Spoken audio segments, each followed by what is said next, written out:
Hi everyone, I'm Won Lee. I'd like to introduce definition of t-distribution, how this distribution is derived from, and why we need t-value, value of a t-distribution, something like that. So let's see.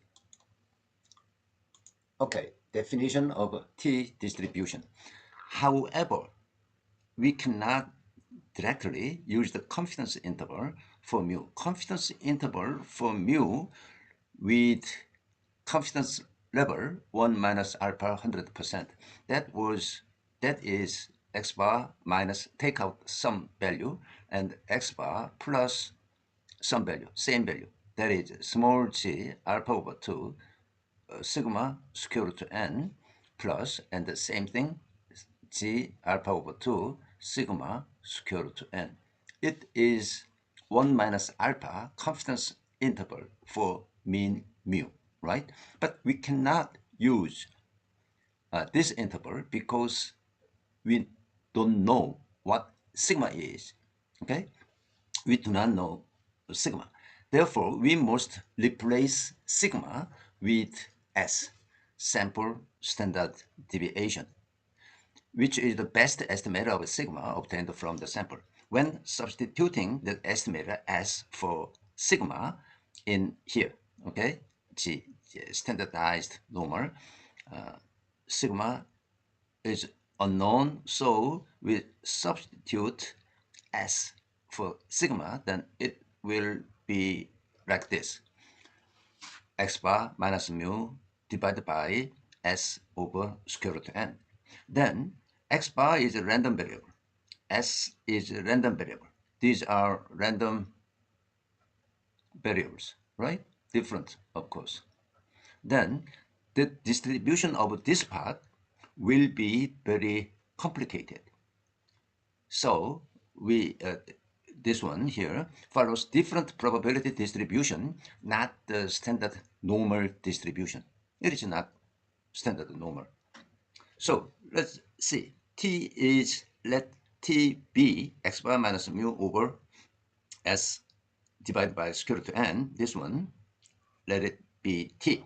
Then it follows t distribution definition. T distribution with degrees of freedom n minus 1. So we denote degrees of freedom here, subscript like this, okay?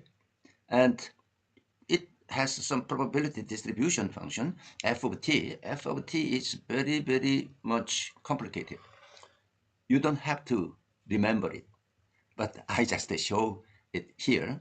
And expectation of t is 0.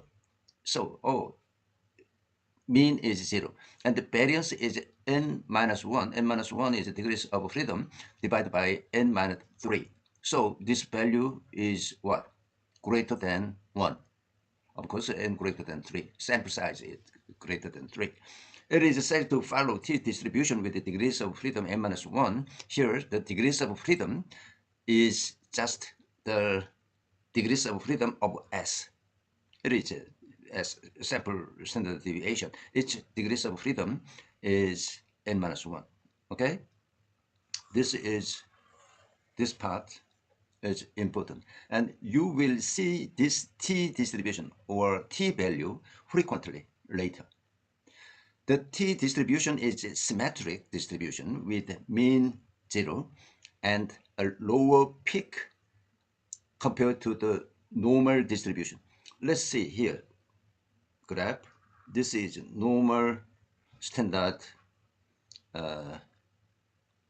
normal distribution. Then t distribution has lower peak, so like this, but it has degrees of freedom. When degrees of freedom is very small, then it's thicker. The tail side will be thicker, and as degrees of freedom increase, it approach to the normal distribution. When n increases, then t distribution will be picked, okay, like this. So in theory, when n is infinity, T distribution is exactly standard normal distribution. Okay, that kind of thing can be proved, but it is not necessary to prove that kind of fact here. Okay, let's see. Previously, the confidence interval for mu at confidence level 1 minus alpha 100% was obtained like this. So we substitute S in place of sigma and use newly obtained random variable t like this. So instead of g, we use t, okay? And the value t value here minus t alpha over 2 plus t alpha over 2, and the same procedure as before. We will get, oh, this one is just this. We will get finally this equation. So usable, okay, confidence interval for mu based on the observed sample at a confidence interval of 1 minus alpha 100% is x bar minus now t alpha over 2 and s divided by square root of n. Same value here. Okay, so this is the confidence interval with confidence level L minus 1 minus alpha 100% is useful, and computer will calculate this one and provide to you. Okay, see it? All right. Okay, it is important, and I think you have to understand this process and keep in mind, because this confidence interval for mu, okay, will be applied to other parameters like p or sigma square. Same logic, same process, but different tested statistic, right? Tested, sorry, estimator, best estimator. For this, we'll use p hat, and for sigma square, we will use s square as best estimator, respectively. Okay?